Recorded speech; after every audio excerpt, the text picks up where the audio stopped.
Bonjour, je suis Yves de Diffray et vous écoutez Mentor Stratégie, le podcast des entrepreneurs qui veulent apprendre et éviter des erreurs.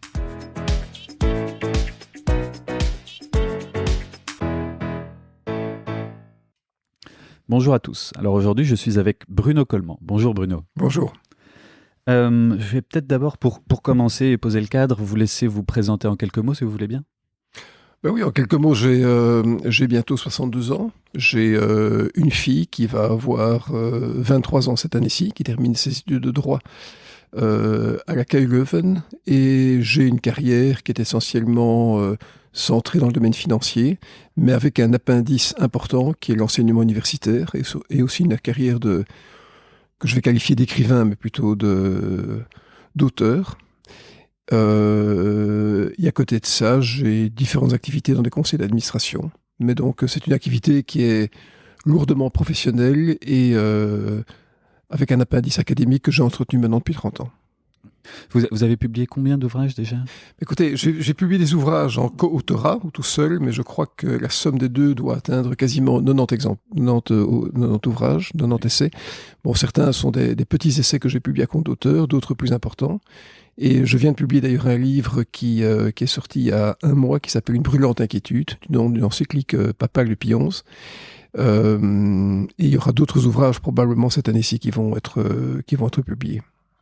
Et donc, dans votre parcours, donc il y a tout ce volet universitaire. Vous êtes docteur, professeur et autres, donc en économie.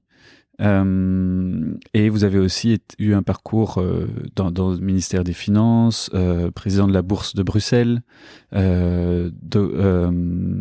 chez Roland Berger, de Degroof Petercam.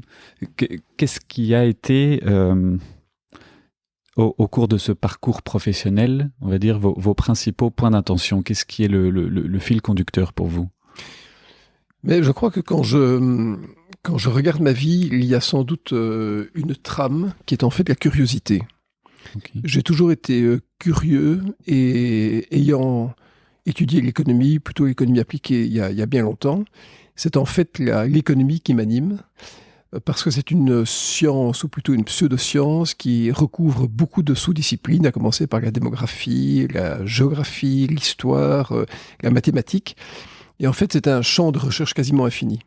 Et c'est la raison pour laquelle, depuis maintenant 30 ans, j'enseigne à l'université et que je publie, parce que je veux absolument garder cette aptitude à la curiosité. Et pour moi, une curiosité qui n'est pas aboutie dans un écrit que j'offre à la critique, ça reste stérile. Et donc, c'est très important pour moi d'être dans une logique d'apprentissage, mais de restitution, quasiment instantanée. Et à côté de ça, voilà, j'ai travaillé dans différentes institutions, au sein desquelles j'ai parfois eu des responsabilités assez importantes. Mais voilà, maintenant ce temps est révolu, j'arrive au terme de ma carrière professionnelle. Ce qui est important pour moi, c'est de rendre au centuple ce que j'ai pu obtenir, parce que je n'oublie pas une chose, c'est que je suis devenu ce que je suis grâce à l'État, grâce à l'enseignement et à sa gratuité en Belgique, grâce au fait que j'ai été boursier à l'université. Et de tous ces éléments, j'en fais la synthèse dans la restitution de connaissances, voire d'intelligence ou d'intuition ou d'articulation intellectuelle que je peux offrir au grand nombre, à la critique. C'est vrai que le mot « apprendre » a deux acceptions. On peut apprendre soi et apprendre aux autres. Mais je vais faire les deux, en fait. Je veux absolument d'abord continuer à m'éduquer. Donc, j'essaie chaque jour de passer 1 heure à 1 heure et demie d'auto-apprentissage. Ça va de la lecture d'ouvrages, de magazines, mais surtout à l'écoute de podcasts dans des domaines précis. Aujourd'hui, on a accès à un champ infini de connaissances dans des domaines extrêmement pointus. Et ce qui m'importe alors quasiment tous les jours, dans des textes sur les réseaux sociaux, ou bien dans des articles de journaux, dans des livres, c'est de reconstituer cet apprentissage avec un angle d'approche différent que celui qui m'a été offert. Donc je veux essayer de reconstruire, après l'avoir déconstruit, des informations et de m'offrir en authenticité à la critique, à la perception des autres, par parfois des agencements intellectuels qui sont singuliers. Donc je veux rester dans cette logique parce que je suis persuadé que le jour où j'aurai quitté cette logique d'apprentissage et de restitution, je deviendrai moi-même en quelques jours extrêmement âgé et je veux garder la jeunesse d'esprit qui m'a toujours animé. Alors ça me fait penser à deux choses. La première, c'est peut-être justement dans ce qui est lecture ou podcast, est-ce qu'il y en a un peut-être que vous pourriez citer qui a été un peu game changer, qui a ouvert des nouvelles portes dans votre esprit, plus particulièrement? Non, il n'y a pas un podcast qui était important. Moi, ce qui m'intéresse, c'est la source primaire de mes podcasts, c'est France Inter, qui, au sens large, avec toutes les chaînes qui sont rassemblées sous ce vocable, qui me permet d'avoir, par recherche de mots-clés, des analyses extrêmement pointues dans des domaines historiques, dans des domaines économiques. Et comme on sait que l'attention à la lecture diminue de jour en jour, notamment suite aux impulsions de réseaux sociaux, le fait d'écouter un podcast m'assure une concentration. Et cette écoute de podcast, je la fais souvent le week-end dans des promenades solitaires.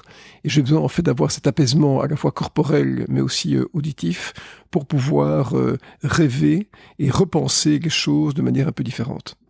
Et en termes d'ouvrages, il y a bien sûr beaucoup d'ouvrages qui m'ont fortement influencé, mais ce sont plutôt des ouvrages de littérature française. Mais par contre, tout ce que publie Jacques Attali et tous les penseurs français qui peuvent se rattacher à lui, je le fais de manière systématique.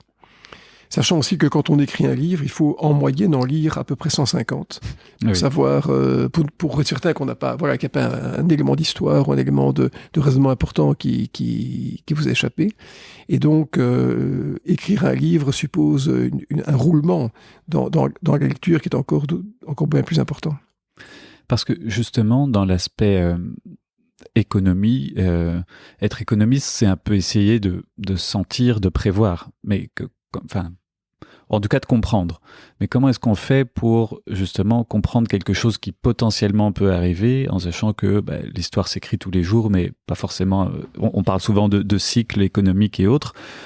Mais bon, là, on voit bien que c'est pas forcément, qu'on suit pas forcément des règles préconçues, quoi. Ma première réponse serait vous parler d'intuition éduquée au sens de Bergson. Mais je crois que de manière plus générale, l'économie ne s'apprend pas. Bien sûr, on peut apprendre quelques trucs et ficelles. On peut comprendre l'histoire de la pensée économique. On peut s'intéresser aux grands philosophes de l'économie. Mais l'économie, c'est une pseudo-science, c'est un fatras de différentes disciplines. D'ailleurs, quand on parle d'un prix Nobel de l'économie, il faut se rappeler qu'il n'existe pas. C'est le prix de la Banque de Suède. Et donc, jamais Nobel n'avait pensé, ou en tout cas ses héritiers imaginaient, donner un prix Nobel d'économie. Donc, je pense que ce qui est important, c'est d'avoir une bonne intuition, une bonne écoute, et surtout d'être attentif aux signaux faibles de l'histoire économique. Donc, ça suppose, quand on s'intéresse à l'économie, de se détacher du flux d'informations immédiat pour peut-être essayer, derrière ces informations, de voir des tendances lourdes, de voir les invariants. Mais moi, ma perception de l'économie n'était pas du tout venue de l'économie, elle est venue de l'étude de la littérature française.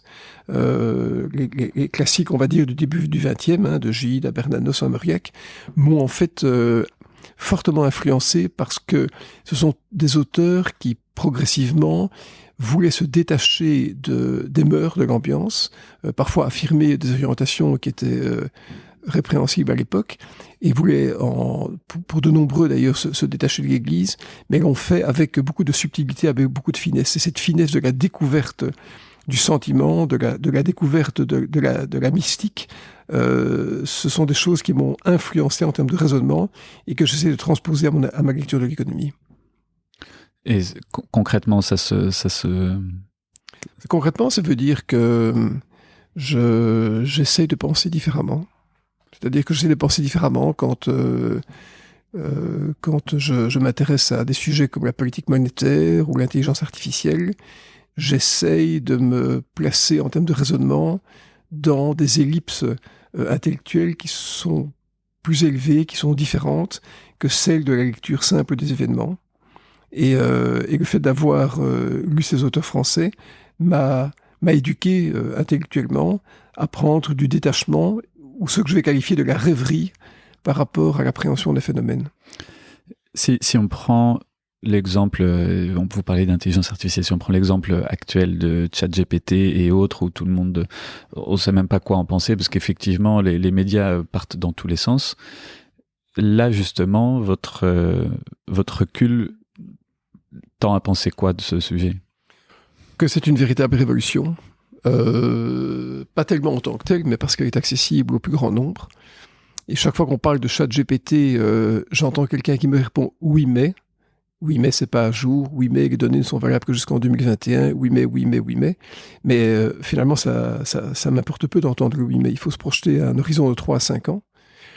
Et je crois qu'il faut se dire que ça va déstructurer toute une série de professions de manière extrêmement intense, parce que l'érudition, telle qu'on l'a comprise, telle qu'on l'a appréhendée depuis longtemps, va être remplacée par un rapport immédiat à la réponse.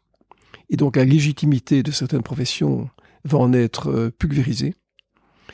De surcroît, nous allons tous devenir progressivement des êtres sans mémoire, puisque la mémoire sera moins importante, des êtres inductifs, dont nous serons non seulement amnésiques de connaissances préalables, mais inductifs, dans une logique qui est finalement extrêmement anglo-saxonne, avec la capacité pour nous tous de vérifier des faits, mais aussi la soumission à des systèmes de pensée normatifs qui vont sans doute cadrer la pensée dans des configurations que nous ne connaissons pas aujourd'hui. Et donc je crois, pour résumer les choses, que l'intelligence artificielle, ça pourrait devenir un nouveau clergé, reflétant de nouvelles divinités qui sont encore difformes et inconnues aujourd'hui. Donc c'est un changement majeur.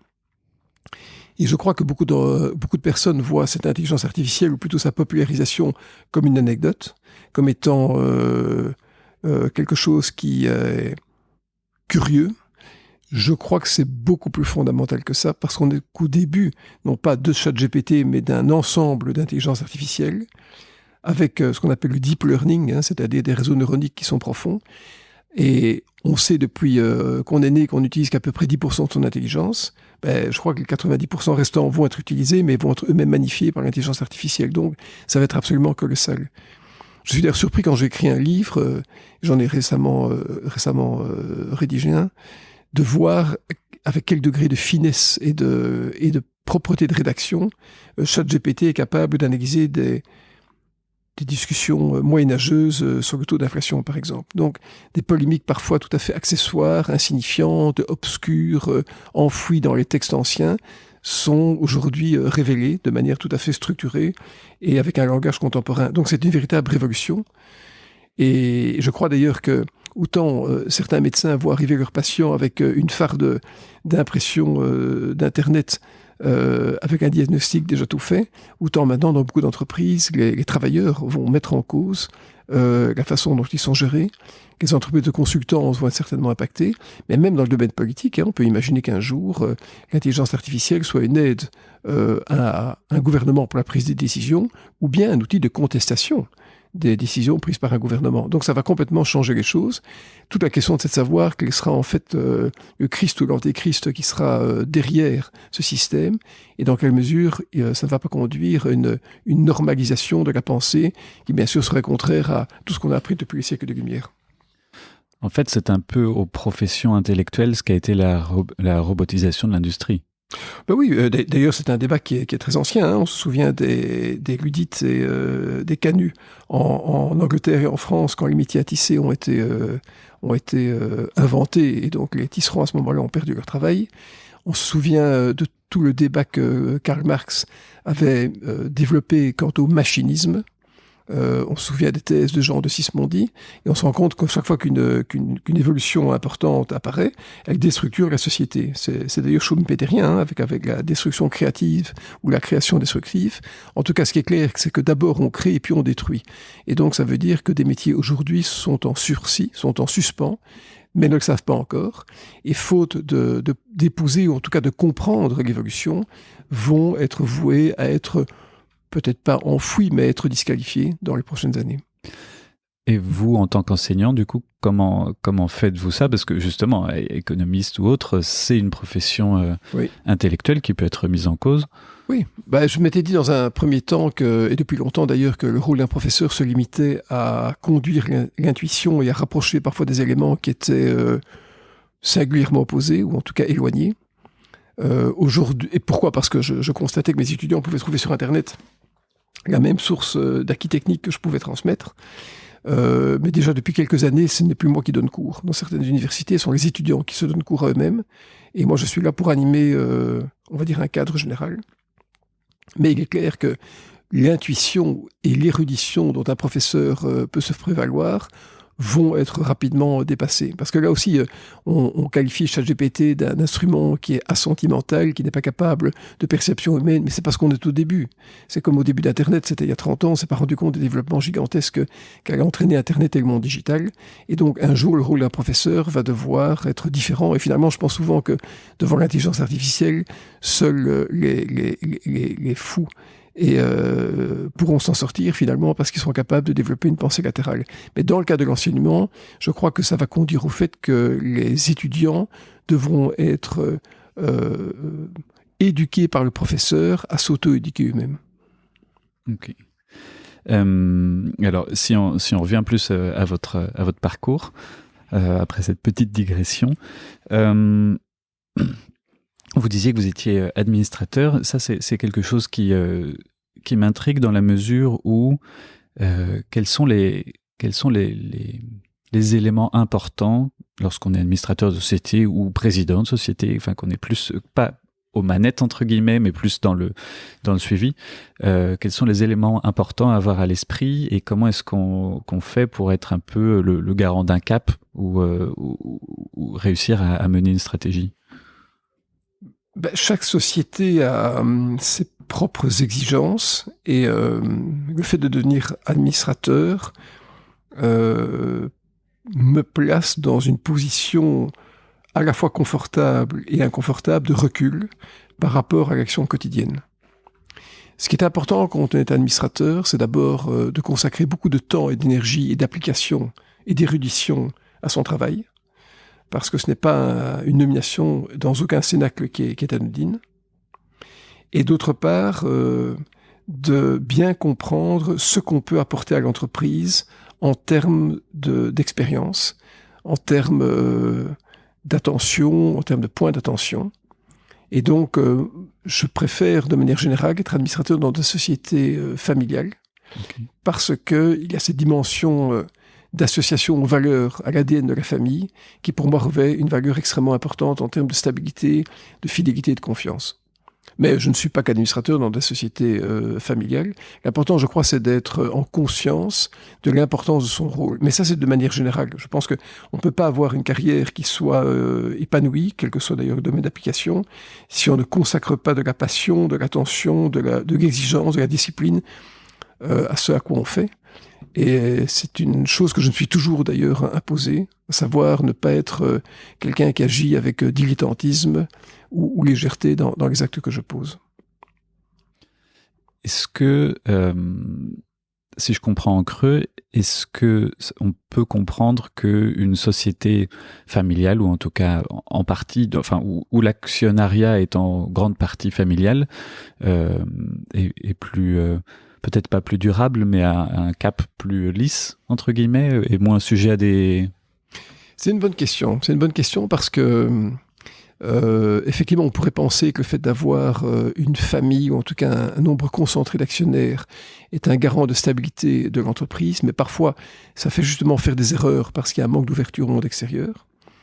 Et inversement, on voit parfois des sociétés qui sont cotées en bourse, qui arrivent à traverser les décennies, voire les siècles, parce qu'elles sont imprégnées d'une constance, d'une force de volonté qui les distingue. Je sais que ce ne sont peut-être pas des exemples qui sont appropriés à tous égards, mais quand on voit des entreprises comme Coca-Cola, comme Pepsi ou comme McDonald's, on sent que ce sont des entreprises qui, bien sûr, profitent d'une position oligopolistique, voire monopolistique, mais qui sont porteuses d'un message qui ne se disperse pas. Je ne crois pas qu'il y ait un bon ou un mauvais modèle. Je ne crois pas que le fait d'être coté ou pas coté, familial ou pas familial, fait la différence. L'important, c'est d'être géré avec intelligence et surtout avec un esprit éclairé. C'est ça qui est important. Et il me semble que beaucoup d'entreprises, parfois, sont gérées de manière sous-optimale parce qu'elles ne font pas cet exercice de préparation à l'imprévu. Elles ne mettent pas en œuvre cet exercice de prospective auquel, dans nos vies, dans tous les domaines, on devrait en permanence se soumettre. Pas bien sûr au point d'en devenir paranoïaque, mais parce que je crois que le fait d'avoir une intelligence aiguisée est un gage, je pense, d'épanouissement tant en termes individuels qu'en termes corporatifs. Donc, si je comprends bien, il y a deux éléments clés pour la pérennité d'une entreprise. Il y a effectivement prévoir l'avenir, entre guillemets, pas rester à attendre qu'il arrive.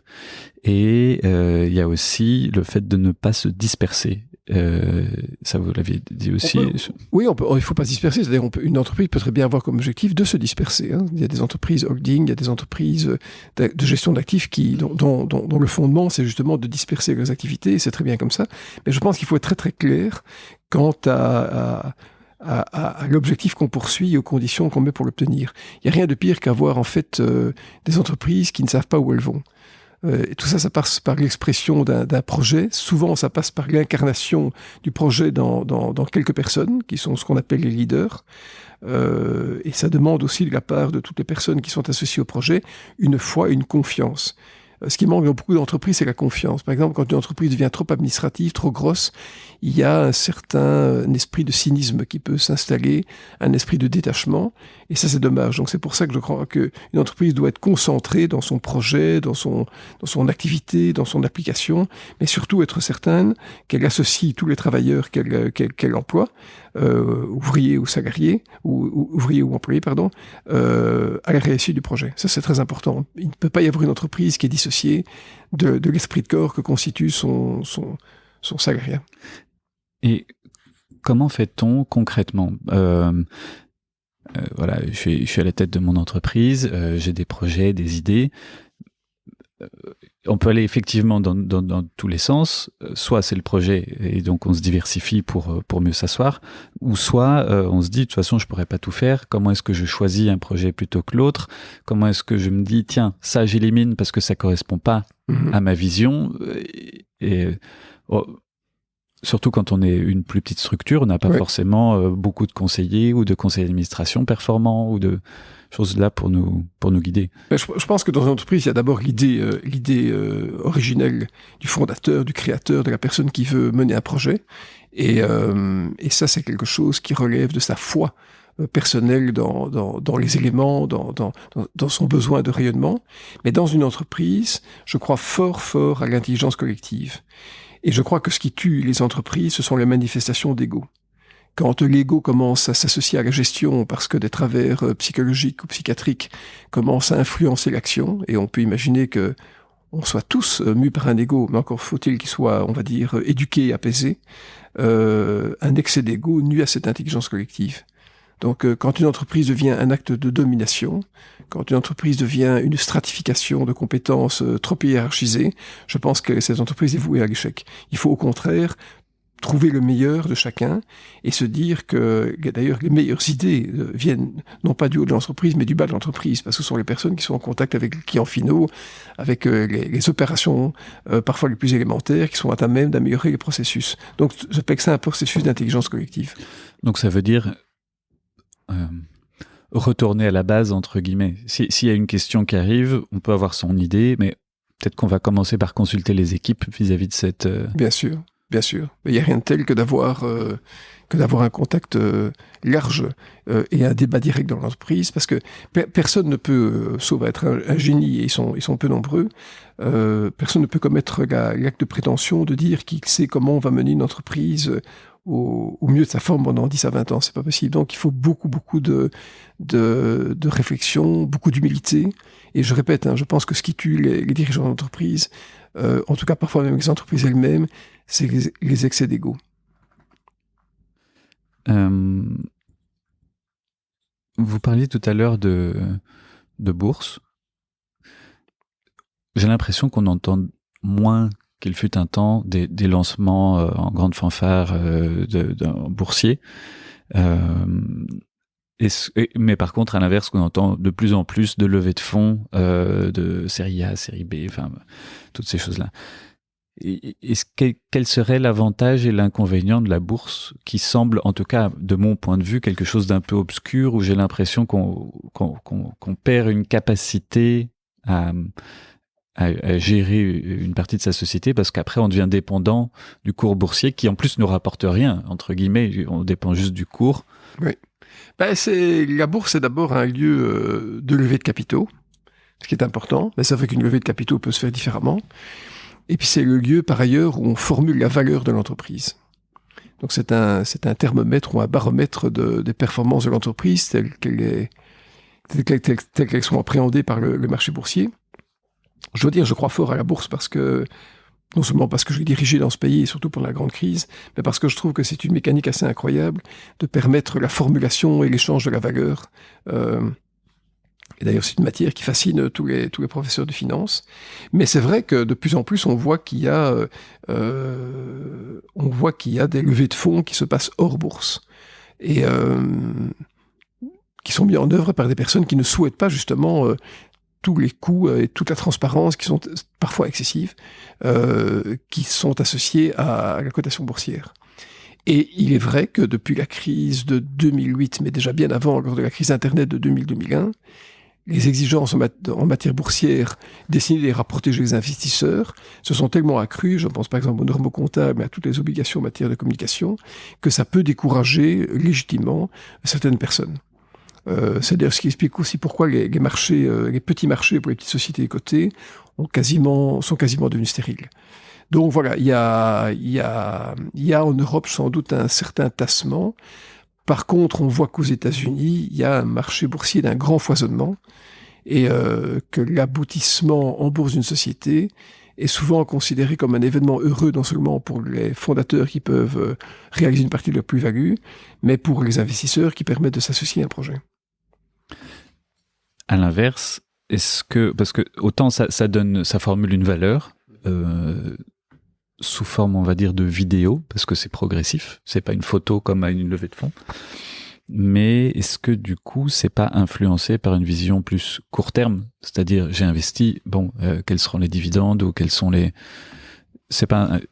Oui, mais ça c'est un mythe tout ça, parce que ça part de l'idée qu'il y aura un raccourci sur le chemin de la prospérité, et je crois que c'est pas le cas. Et puis, il ne faut pas oublier une chose, c'est que la bourse est en permanence en train d'actualiser, c'est-à-dire de ramener en euros d'aujourd'hui des flux espérés qui se situent loin dans le temps. Et donc, on ne peut pas manipuler un cours de bourse à court terme. Si une entreprise était gérée de manière sous-optimale, parce qu'elle privilégiait, pour un ensemble de raisons, des choix à court terme plutôt que des choix à long terme plus rentables, immanquablement, son cours de bourse baisserait. Donc, on ne peut pas manipuler un cours de bourse. C'est ça la mécanique et la fascination, la mécanique des marchés, la fascination qu'elle peut entraîner, c'est que la bourse est en fait une porte jamais franchie qui est ouverte sur le futur. Et que c'est pour ça d'ailleurs qu'on a développé le concept d'efficience des marchés, qui est un concept qui dit que toute l'information publique, passée, disponible, se situe dans le cours de bourse. Et donc, le cours de bourse est une éponge à information qui formule, si tant est que ce soit possible de l'affirmer, la valeur la moins biaisée de l'entreprise. Oui, donc ça fera plein de données pour nos intelligences artificielles. Et justement, c'est très intéressant ce que vous dites, parce que j'ai justement écrit un texte il y a quelques jours dans l'Écho, partant de l'idée que l'intelligence artificielle pourrait fortement augmenter l'efficience des marchés, c'est-à-dire cette capacité à intégrer des informations dans un cours de bourse, et que, bien sûr, si le cours de bourse possède une logique de formulation aléatoire, on pourrait imaginer qu'avec une intelligence artificielle qui modélise de manière de plus en plus lourde et précise le futur, on ait un peu plus de déterminisme dans les cours de bourse qu'auparavant. Si on revient un peu sur votre parcours, donc il y a eu un passage plus cabinet de conseil, on y revient, banque privée aussi. Dans ces domaines-là, qui sont plus du service, l'attention se porte surtout sur quoi pour garantir le succès de la société? C'est quoi? C'est le client? Ou alors, forcément le client, bien sûr, mais ça peut être aussi la rentabilité, ça peut être les coûts, ça peut être le recrutement, ça peut être... Comment est-ce qu'on fait pour qu'une société comme ça puisse bien se développer et être prospère? Je crois que je ne serais pas capable de vous répondre précisément. Je crois que tout doit se faire avec respect, avec tempérance, avec équilibre, et qu'une entreprise, c'est un dosage de toutes les attentions qu'on doit porter aux personnes qui créent l'entreprise de très loin jusqu'à très près, des clients jusqu'aux employés. Et c'est pour ça que j'ai une conviction, c'est qu'on ne peut pas être très longtemps patron d'entreprise, parce que je ne crois pas qu'on puisse posséder les qualités qui permettent pendant des années, de sentir toute l'évolution des subtilités internes à l'entreprise. En tout cas, c'est une compétence que je ne possède pas. Et donc, il m'a conduit d'ailleurs quand les travaux pour lesquels j'avais été appelé étaient terminés à quitter l'entreprise, à faire autre chose, sans état d'âme. Parce que je pense que l'important, c'est d'avoir un travail qui est bien fait, qui est proprement et soigneusement accompli, sans pour autant traîner dans l'entreprise et peut-être la conduire à des choix sous-optimaux. Oui, donc c'est à l'inverse de l'ego dont on parlait justement tout à l'heure, c'est avoir l'humilité de comprendre qu'on est là pour une phase de l'entreprise, oui. que l'entreprise n'est pas nous, ou oui. on n'est pas l'entreprise, et que si la phase est passée et qu'on n'est plus optimal pour l'entreprise, on peut... C'est ce qui m'a conduit d'ailleurs à quitter le poste de patron de la banque de Grove Petercam, qui est une entreprise d'ailleurs vraiment merveilleuse, qui a eu à un moment un certain problème de documentation, qui a exigé certaines compétences que je possédais à ce moment-là, mais ne possédant pas les compétences pour gérer une entreprise dans d'autres développements, je préférais que quelqu'un d'autre le fasse. Et je pense que ça libère tout le monde. Ça libère tout le monde, on se libère soi-même, on libère les autres. L'importance, je crois que c'est d'agir avec discernement, avec détachement, mais surtout de se dire tous les jours qu'on est à la bonne place au bon endroit. Parce que si à un moment on est dans un déséquilibre professionnel par rapport à soi-même, je crois qu'on s'abîme, on abîme tout autour de soi. Et ça demande parfois, une discipline personnelle, mais finalement on en sort toujours gagnant, et les autres aussi surtout. Et comment est-ce qu'on le détecte, ça ? Parce que... je crois qu'on a tous une intuition profonde en nous-mêmes qui nous conduit à savoir ce dans quoi on est bon et pas bon. Je crois qu'on sait quand on est dissonant ou pas. Je crois qu'on le sait. Il suffit de voir la qualité du sommeil, il suffit de voir la qualité des relations humaines, il suffit de voir le calme qu'on peut ou qu'on n'arrive pas à développer. Je pense que tout ça fait partie, en tout cas dans le domaine professionnel, le domaine émotionnel et sentimental, ça relève d'autres logiques, d'autres mécaniques, mais je pense que professionnellement, on sait très très bien où on en est. On a tous une petite voix intérieure qui nous guide. C'est pour ça que je parlais d'intuition éduquée tout à l'heure. Mm-hmm. Mais ça veut dire qu'il faut prendre le temps de pouvoir s'écouter aussi. Vous parliez tout à l'heure de promenades méditatives presque, mais en écoutant des podcasts et autres pour réfléchir. C'est quelque chose qui est important ou c'est pas forcément nécessaire pour réussir à arriver à ce stade-là? Ah oui, mais c'est très important. Je pense que le pire pour moi, c'est l'agitation. C'est la mondanité, c'est l'agitation, c'est l'amusement forcé. Il faut apprendre à se connaître. Je crois qu'on vit dans un monde où on est sujet à de multiples impulsions qui nous conduisent à la frénésie, à l'agitation, au multitasking, comme on dit. Et on peut être un très très bon multitasker. Moi, je crois que j'arrive à l'être d'un point de vue professionnel. Mais en même temps, il faut retrouver, en tout cas garder sa bonne respiration intérieure. Et je crois que l'âge aide, quand on aborde bien la dernière tranche de sa vie, l'âge aide à bien appréhender ces moments on va dire, de diapason entre soi-même et le reste de l'humanité. C'est vrai, quand on est jeune, on ne voit pas les saisons passer. Quand on vieillit, on s'émeut d'un bourgeon. Et je crois qu'il faut retrouver ou garder en tout cas cette espèce de capacité d'émerveillement, parce qu'elle est apaisante finalement.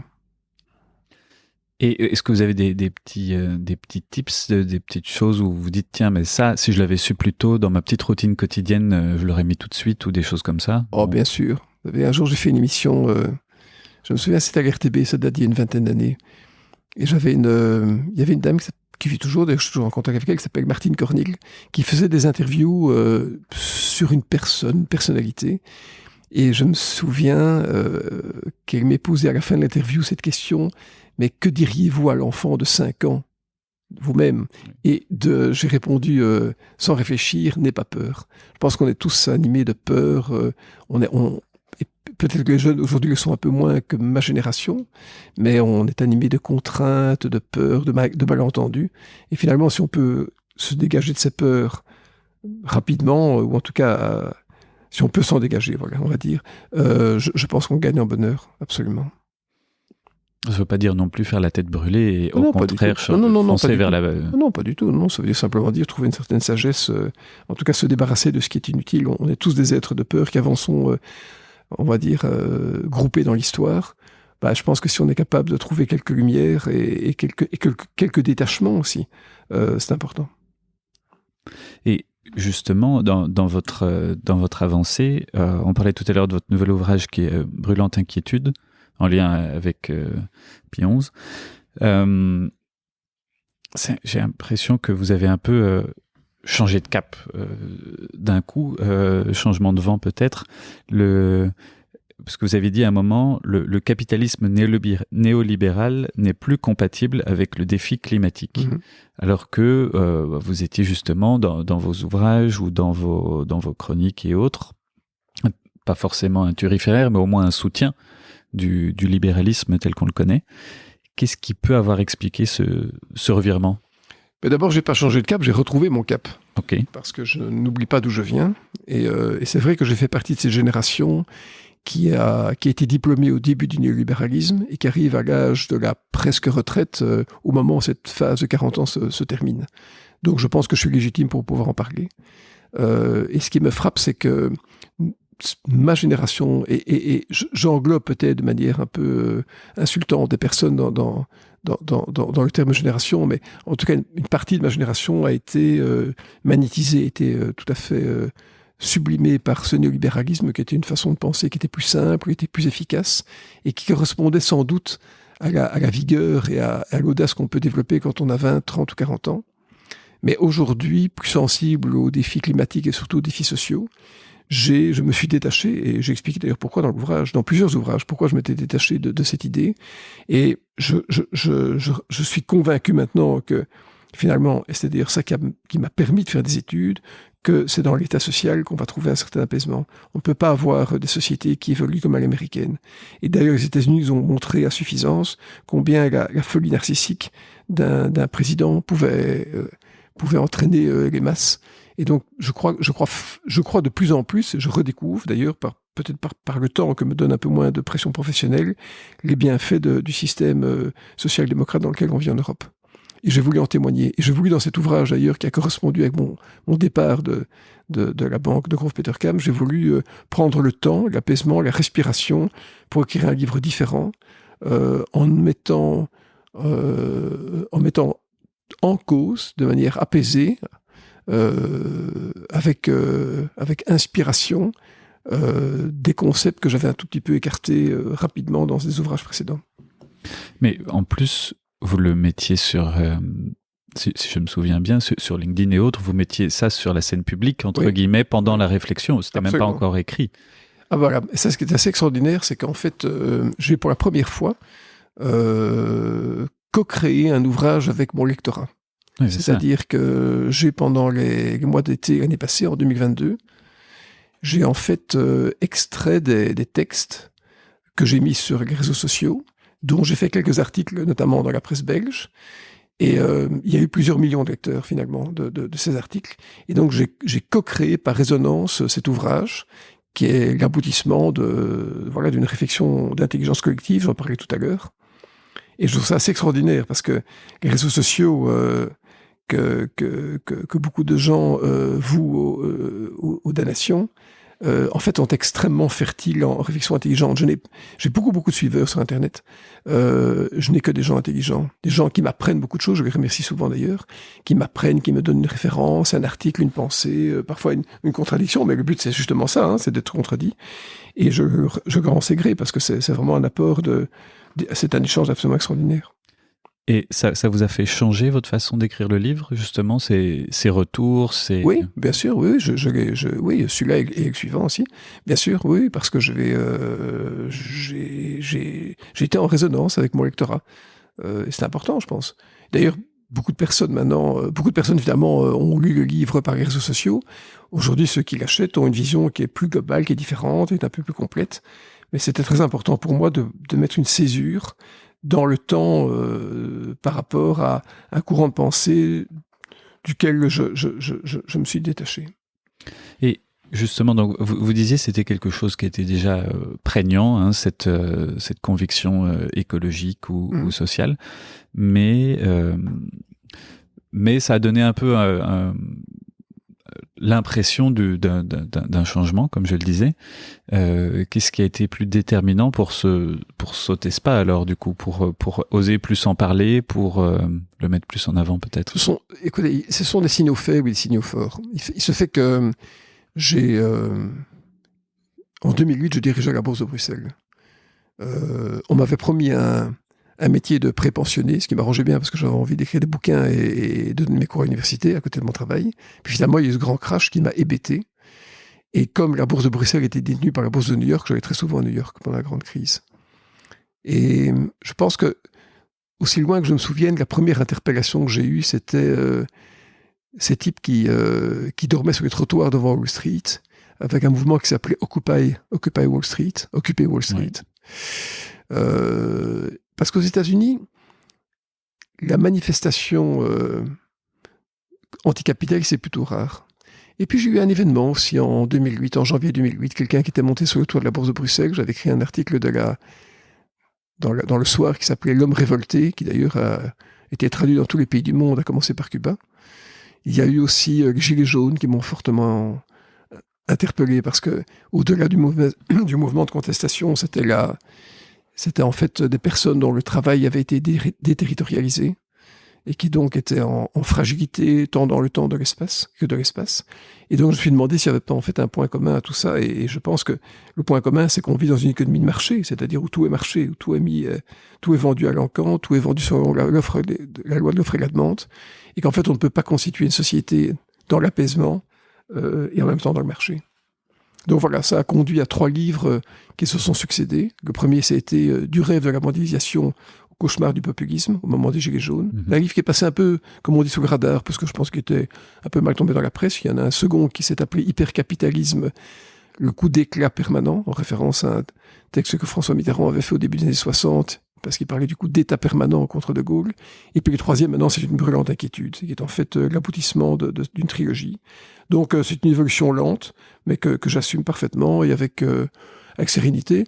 La seule chose, c'est que quand on commet un livre qui est un peu différent, on doit combattre une certaine solitude. Mais voilà, moi j'ai fait le choix finalement d'aller au bout de ma pensée plutôt que de rester dans le confort de l'hypocrisie. Oui. Et justement, en fait, dans la même démarche, si en tant qu'entrepreneur, on réalise, enfin, à titre personnel, oui, les enjeux sociaux, environnementaux, bien sûr que je les réalise. Alors, j'ai une société de transport, donc l'environnement, c'est pas simple. Je regarde gaz naturel, ça marche pas bien. Hydrogène, c'est pas encore ça. J'ai même contacté pour de la chimie quantique pour améliorer les carburants et autres. Mais pour l'instant, les solutions, elles n'existent pas. Après, mes camions, ils pourront plus aller dans Bruxelles. Et donc, alors que si j'achète un camion maintenant, c'est pour 10 ans. Et donc, voilà, concrètement, on est face à tout ça et on se dit, mais je veux bien, en fait. Moi aussi, je vois les enjeux. Moi aussi, j'aimerais bien faire quelque chose, mais comment je fais? Je commence par quoi? Non, c'est très compliqué. Il n'y a pas de solution unique. Je pense que, en plus, mais bon, il y a un mouvement maintenant qui est un mouvement qui est lancé, qui est peut-être un mouvement un peu aveugle, notamment, c'est vrai, en matière de camions, en matière de véhicules thermiques, c'est compliqué. En plus que les véhicules thermiques, ça ne concerne pas les véhicules d'occasion, donc ce sera un peu compliqué. Mais non, ça va être compliqué. Je crois qu'entre les postulats qui sont commis aujourd'hui et les amendements qui vont être appliqués dans quelques années, il y aura de la marge. Mais c'est vrai, je pense qu'on va vers d'autres modes de vie, d'autres modes de consommation, qui vont peut-être demander moins de déplacements de matière et de personnes. Je n'ai pas de solution à votre cas précis parce que je ne connais pas, mais pour donner un exemple, c'est vrai, c'est pas simple. Des impasses dans lesquelles on se trouve. C'est sûr. Et justement, ce que je me disais, c'est comment faire adopter justement d'autres modes de vie par la sobriété personnelle et collective. Je crois que c'est cette crise énergétique qu'on a vécue, qui n'est rien à côté de son origine, à savoir une guerre. C'est épouvantable, cette guerre. Doivent nous apprendre la sagesse. Finalement, la folie humaine, la folie narcissique, la pulsion de consommation sont des choses dont on doit se détacher. Il faut retrouver une certaine sobriété, à commencer par une certaine sobriété de la pensée. La sobriété heureuse. Oui, bien sûr, une sobriété heureuse, c'est-à-dire un détachement. Il faut apprendre un peu plus de lenteur. Alors de nouveau, c'est plus facile d'en parler à presque 62 ans qu'à 18 ans, et ça j'en conviens parfaitement. Mais en même temps, parce je pourrais donner l'impression que j'ai échappé à ma vie professionnelle, et donc je me peux permettre d'être un peu moins, on va dire, nerveux, ce que j'étais très très souvent dans ma vie. Mais globalement, je crois qu'il y a une grande joie intense à être calme et à éviter les mondanités et les frivolités. Et le problème, c'est que c'est pas quelque chose d'attractif. Je veux dire, ce qui est mis en avant, par exemple, c'est on va en voyage, on est je sais pas, sur une belle plage avec une belle photo en maillot de bain et des choses comme ça. C'est ça qui est entre guillemets vendeur pour l'instant, Oui. tandis que j'ai été jardiner chez mon voisin pour lui donner un coup de main. Oui. Ben, ça paraît moins bien, mais pourtant c'est mieux. Oui, c'est ça. C'est parce qu'on vit dans un monde qui est non seulement productiviste, mais totalement consumériste. On est assailli d'artifices de bonheur. Et on se trompe tellement qu'on est un des pays en Belgique qui prend le plus d'antidépresseurs, de somnifères, où les maladies mentales se développent extrêmement fort. Donc, c'est très dangereux parce que, en fait, ces images incessantes de bonheur, de joie, conduisent parfois à la précarité financière, mais conduisent au désespoir, non seulement de ne pas pouvoir les obtenir, ou de se rendre compte que ces attirances sont vaines. Donc, non, je pense qu'il faut vivre de manière beaucoup plus calme, paisible, et je pense qu'il y a tellement de moments, il y a une telle joie à l'érudition, je pense, une telle joie au partage intelligent, que ce n'est pas dans une boîte de nuit ou dans une plage à Acapulco qu'on peut retrouver la même tempérance. Et comment est-ce qu'on peut faire pour réussir justement à faire changer de paradigme, même chacun autour de soi? Par exemple, je pense qu'on a des leçons à donner à personne, mais moi je m'essaye, par exemple, voilà, qu'est-ce que je fais moi? J'écris beaucoup. Ça me prend beaucoup de temps, et finalement, ces textes que j'écris, j'écris quasiment tous les jours, et je considère et je suis lu, je sais pas, par chaque jour, peut-être par 10 000, 15 000 personnes. Et moi, je trouve de la joie à pouvoir partager et à pouvoir être en résonance avec des personnes qui me font l'honneur de me suivre.